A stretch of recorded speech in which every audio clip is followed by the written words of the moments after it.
مردم تاجیک کی به سرنوشت ملتش اندیشیدگی می شود. شما آرامانه بخوابید که ما بیداریم.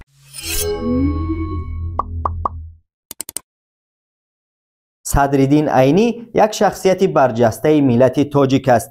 او بود که در زمان توطئه‌های گروه برای انکار موجودیت ملت و زبان و ادبیات تاجیک دست به کار شد و نمونه ادبیات تاجیکی را نوشت. در یک صحبت اختصاصی وقتی از یک دانشمند کارکشته و توانای تاجیک سوال شد که اگر همین شب و روز صدرالدین عینی را می‌دیدید با او چی می‌گفتید، پاسخ این بود: میگفتم استاد بیا خط پارسی را همراه برگردانیم. سلام، من عبدالعزیز هستم و شما بیننده یک بخش دیگر از سلسله نظرپرسی های اگر هستید و طور از مقدمه الکی پی بردید. سوال امروزمان به استاد عینی مربوط است.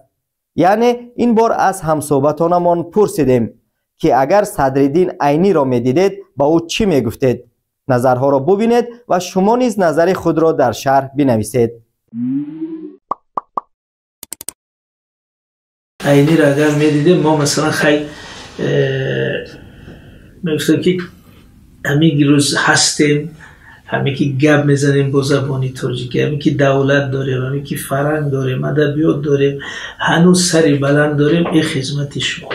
من که ژورنالیست هستم، استاد عینی میدم اگر اولین چیزی که میخواستم میگفتم که استاد بیاید یک مصاحبه کنیم.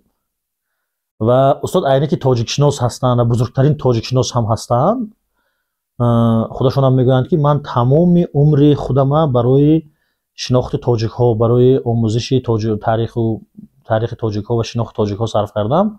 و یکی از سوال های مهم من در همین مصاحبه با استاد عینی میشد که شما به نظر شما مردم تاجیک کی به استقلال اندیشه، کی به خودشناسی واقعی و کی به سرنوشت ملتش اندیشیدگی می شود؟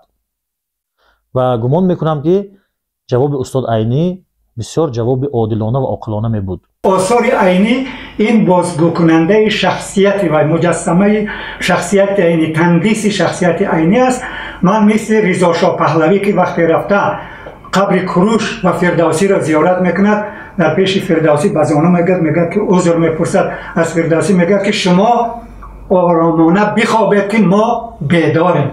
با استاد عینی میگفتم که استاد عینی شما آرامانه بخوابید که ما بیداریم، ما مخلصان عینی هستیم، ما فرزندان عینی هستیم، مطالعه‌گران استاد عینی هستیم و هیچ وقت دعوای محققی نمیکنیم، اما از استاد عینی دفاع میکنیم. یعنی ما دفاعگر عینیم، زیرا اگر در عصر گذشته حکیم فردوسی با شاهنامه ملت را زنده کرده باشد، بس رنگ بردم در این ساسی عجم زنده کردم بدین پارسی، در عصر 20 این کار را استاد عینی کرد با نمونه ادبیات تاجیک و آثار دیگرش، با دهان بدخواهان ملت مهر خاموشی زد. اگر من استاد صدرالدین عینی رو در زندگی میدیدم، یعنی در زندگی با استاد وامی خوردم، با استاد برای نوشتن ان همین کتابی گران ارزشش یعنی یادداشت‌ها تشکر و سپاس میگفتم. واقعا این کتابی نوشته استاد که خاطراتش است برای من بسیار پسند است و من این کتاب رو خیلی دوست دارم و با استاد میگفتم تشکر برای چنین یک کتابی گران ارزش و پرقیمت و به‌بها.